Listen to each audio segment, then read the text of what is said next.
இன்னைக்கு நம்ம ஹெல்த்திஃபை சேனல்ல நம்ம பார்க்க போற ரெசிபி சர்க்கரை பொங்கல். நம்ம இன்னைக்கு சர்க்கரை பொங்கல் சம்பா பச்சரிசியில எப்படி பண்ணலாம்னு பார்க்கலாம். சர்க்கரை பொங்கல் பண்றதுக்கு தேவையான பொருட்கள் என்னன்னு ஃபர்ஸ்ட் பார்த்துடலாம். இன்னைக்கு நான் எடுத்திருக்க அரிசி வந்து சம்பா பச்சரிசி. இந்த சம்பா பச்சரிசி வந்து லைட்டா ப்ரௌனிஷ் ஒயிட் கலர்ல இருக்கும். பாருங்க, கொஞ்சம் டிஃபரன்ஸ் தெரியும் உங்களுக்கு. இந்த அரிசியில நீங்க பண்ணீங்கன்னா ரொம்ப டேஸ்டா இருக்குங்க.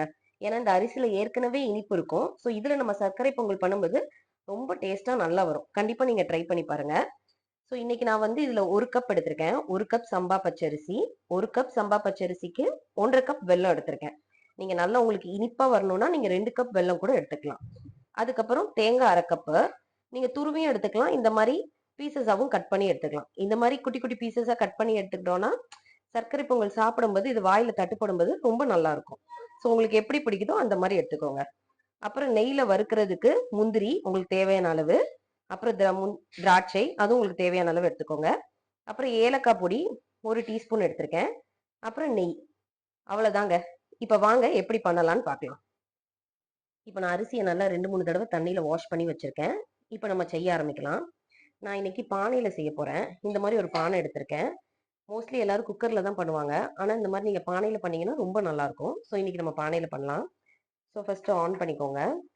ஆன் பண்ணிட்டு இன்னைக்கு 1 கப் அரிசி எடுத்திருக்கேன். அதனால தண்ணி வந்து 3 கப் ஊற்றணும். 1 கப் அரிசிக்கு 3 கப் தண்ணி ஊற்றணும். தண்ணி நல்லா கொதிச்ச பிறகு அரிசி போடணும். ஸோ நல்லா கொதிக்கட்டும். இப்ப தண்ணி நல்லா கொதிச்சிருச்சு. இப்ப நம்ம அரிசியை போட்டுடலாம். நல்லா கொதிச்ச பிறகு அரிசியை போடுங்க. அரிசி போட்டுட்டு கொஞ்ச நேரம் மூடி வச்சிருங்க. லிடு போட்டு மூடி வச்சிருங்க. உங்களுக்கு ஒரு 10 to 15 மினிட்ஸ்ல கொஞ்சம் நல்லாவே வெந்துடும். ஸோ அது வேற மூடி வச்சிருங்க. இப்போ வேகிறதுக்குள்ள நம்ம நட்ஸை வறுத்துடலாம். இப்போ நட்ஸை வறுக்கிறதுக்கு இந்த மாதிரி ஒரு பேன் எடுத்துக்கோங்க. பேன் நல்லா சூடான பிறகு நெய் ஊற்றிக்கோங்க. தேவையான அளவு நெய் ஊற்றிக்கோங்க. முந்திரி, அப்புறம் கிஸ்மிஸ் போட்டு நல்லா பொன்னிறமா வறுத்து எடுத்துருங்க.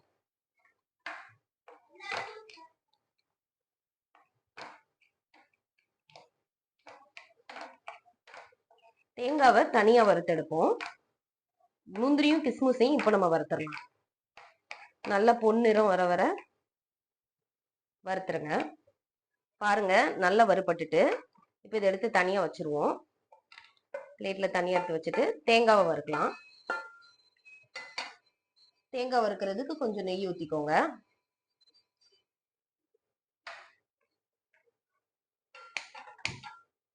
தேங்காவையும் அதே மாதிரி பொன்னிறத்துக்கு வறுத்துருங்க. இந்த மாதிரி வறுத்து போடும்போது ரொம்ப நல்லா இருக்கும். நம்ம சக்கரை பொங்கல் சாப்பிடும்போது நம்ம வாயில தட்டு போடும்போது ரொம்ப நல்லா இருக்குங்க.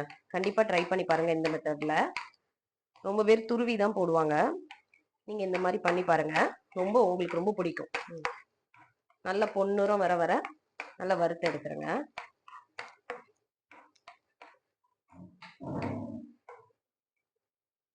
இங்க பாருங்க, தேங்காய் இந்த மாதிரி இருக்கணும். கொஞ்சம் கோல்டிஷ் கலர்ல இந்த மாதிரி வறுபட்டிருக்கணும். இதான் கரெக்டான ஸ்டேஜ்.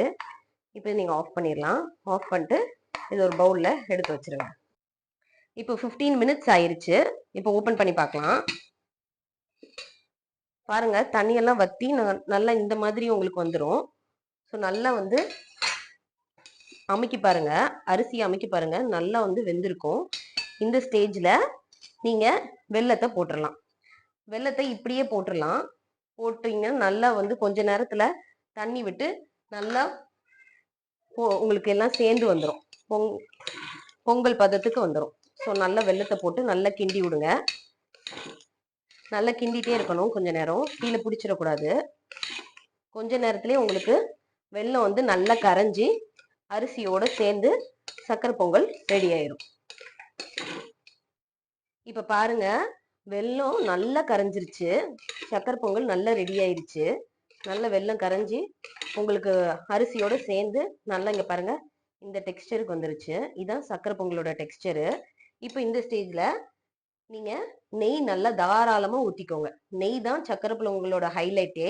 ஸோ நெய் நல்லா தாராளமா ஊத்திக்கோங்க. ஊத்திட்டு நல்லா கிண்டி விடுங்க. அதுக்கப்புறம் நம்ம நெய்ல வறுத்து வச்சிருக்க முந்திரி, கிஸ்மிஸ் அதை போட்டுருங்க. நெய் தாங்க, நல்ல நெய் ஊத்துனீங்கன்னா சூப்பரா இருக்கும் சக்கரை பொங்கல். ஸோ அதுக்கப்புறம் ஏலக்காய் பொடி 1 டீஸ்பூன் போட்டிருக்கேன், அதையும் போட்டுருங்க. போட்டுட்டு நல்லா ஒரு தடவை கிண்டி விட்டுருங்க. நெய், இந்த ஏலக்காய் பொடி, அப்புறம் இந்த முந்திரி, கிஸ்மிஸ் எல்லாம் சக்கரை பொங்கலோட சேர்ந்து நல்லா மிக்ஸ் ஆயிரும். அதுக்கப்புறம் நம்ம கடைசியா தேங்காவை இந்த மாதிரி வறுத்து வச்சிருக்கோம், அதையும் போட்டுருங்க. அவ்வளவுதாங்க, முடிஞ்சிச்சு. நம்ம சக்கரை பொங்கல் ரெடி ஆயிடுச்சு. வாசமே தூக்குது. வாங்க இப்போ நம்ம இலையில இதை சர்வ் பண்ணலாம். பாருங்க, ரெடி ஆயிடுச்சு. ஸ்டவ் ஆஃப் பண்ணிட்டு இப்போ இலையில சர்வ் பண்ணி காமிக்கிறேன். பாருங்க, சர்க்கரை பொங்கல் ரொம்ப அருமையா ரெடி ஆயிடுச்சு. அதுவும் இலையில வச்சு சாப்பிட்றதே ஒரு தனி டேஸ்ட் தாங்க. நீங்களும் இந்த சித்திரை திருநாளுக்கு கண்டிப்பா உங்க வீட்டுல இந்த மாதிரி சர்க்கரை பொங்கல் செஞ்சு கொண்டாடுங்க. அனைவருக்கும் தமிழ் புத்தாண்டு நல்வாழ்த்துக்கள்.